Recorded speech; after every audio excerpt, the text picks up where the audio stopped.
د مدرسې چلولو کې په تاسو داسې واقعه راغلي چې هغه لږه ناشنا یې ما ته یې ووایه.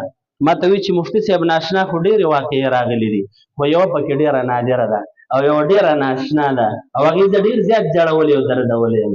دا تاسو ته وایم پښتنو مسلمانانو، دې مدرسه کې داسې داسې ګلونه طالبان اوسېږي، د دې هر یو فاضل د ده د مور او د ده د خور او د ده د رشته دارو دا تمنا وه چې زما بچی به د قرآن حافظ راځي، د ده به یو ځل دستاربندي وي، ختم القرآن به وي. نو ما ته هغه محتمم صاحب وایي یو ځل زموږ مدرسه کې دقه شان دستاربندي شوې وه لکه دا نن چې دلته ده.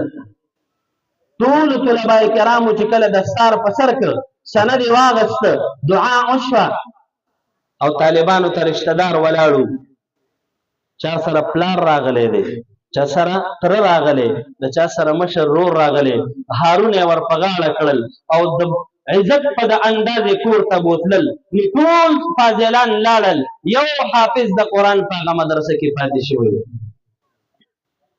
وی هغه جړل چې کله مدرسه خالی شوه نو زه ورنږدې شوم.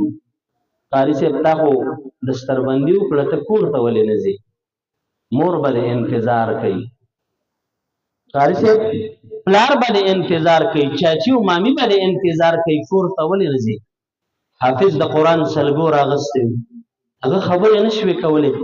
ډېرې نیازبینې سترګې د اوښکو نه ټکې سرې را اوچتې کړې او ما ته یې کتل، ډېر په افسوس و په ارمان و، خو لیکن حافظ د قرآن خبرې نشي کولی. خوا کې یو بل سړی ناست دی، هغه نه مې تپوس وکړه حضرت دا څوک دی؟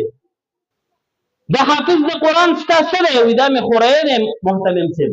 یا لکه کور ته یې ولې نه بوځې؟ وایي ما ته وایي چې کور ته یې چا له بوځم، کور کې خو د ده څه نشته. لکه مور یې نشته؟ ویل نه مور خو یې وفات ده.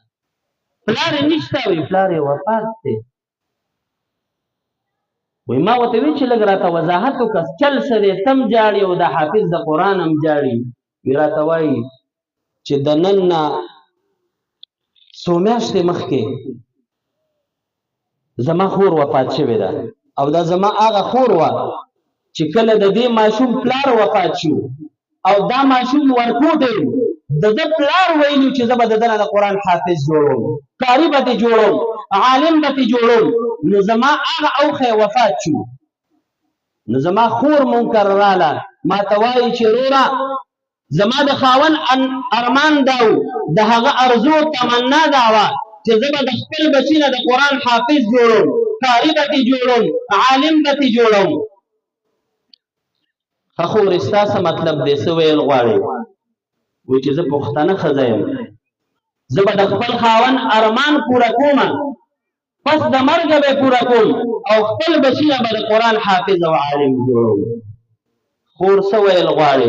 وایي دا وایم چې سبا له انشاءالله شپه تېره شي، سبا له به زه د خپل بچی پلانکۍ مدرسې ته بوځم، خو لومبی به د خپل خاوند قبر ته ځم، هلته به وایم خپل خاوند ته چې زه ستا هغه پښتنه ښځه یم چې ستا ارمان کوم و د بچي د قرآن د حفظ او د علم، هغه به دله زه پوره کوم او بیا به د هغه ځای نه مدرسې ته ځو.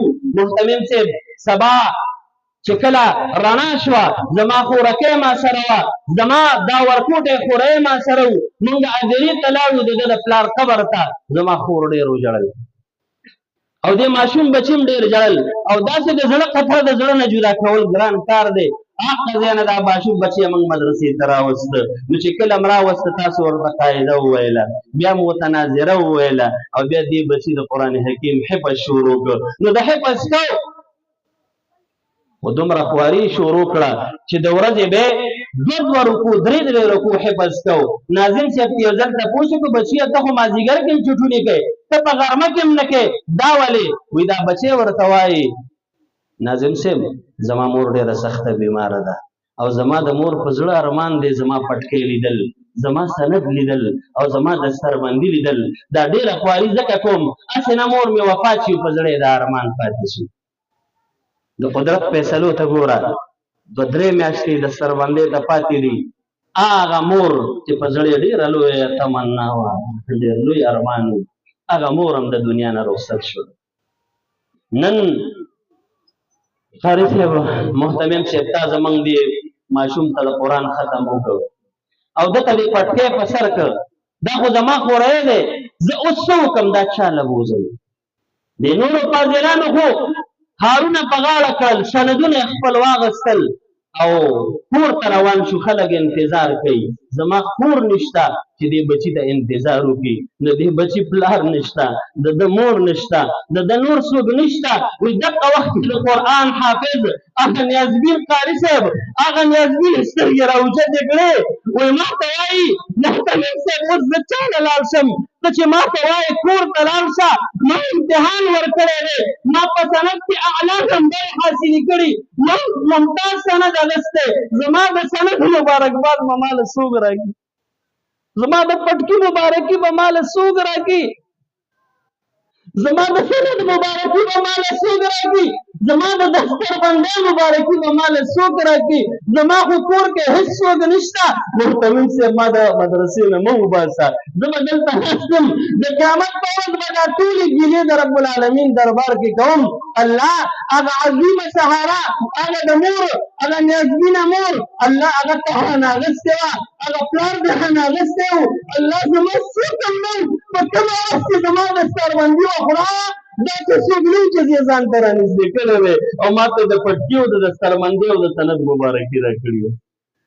پښتنو دې مدرسو کې داسې داسې طالبان اوسېږي، داسې فاضلان اوسېږي او داسې میندې چې د هغوی په زړونو دا ارمانونه وو، هغوی دنیا نه ارماني تللي دي.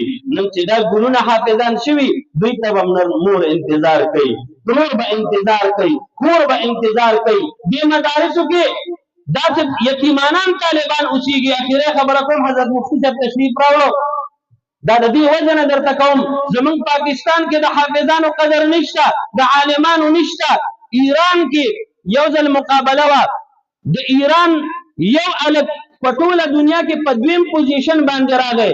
د ایران حکومت اعلان وکړ 2 جهازونه د دغه حافظ قرآن په استقبال کې ولیږل او هغه له ډېره سرکاري استقبالیه او ډېر عزت سره خپل دارالخلافې ته راوسته. او زمونږ د پاکستان یو حافظ قرآن چې هغه ټوله دنیا کې فرست پوزیشن اخیستی و، اول نمبر باندې راغلی و، او چې کله راته حکومت له سره پروتوکول ورنکړه، د سره خیال ونه ساده، بلکې زه دا وایم د افسوس خبره دا وه، زمونږ هغه حافظ قرآن چې کله راغی په ایرپورټ باندې راکوز شو که نه، نو زمونږ ریاست د هغه بیګ لټو او د هغه تالاشي یې اخیستله، چې کله بسته او بیګ وله کولاو که په هغې کې صرف هغه شیلډ پروت و، نو د هغه په سترګو کې اوښکې رالی چې زما حوصله افزایي خو چا ونه کړه. اوس که زه یو ډم وی، یو اکټر وی، یو کرکټر وی، یو بالر وی، یو بل څیز وی، نو ما ته به ټوله میډیا ولاړه وه، هر چا به زما حوصله اوچتوله.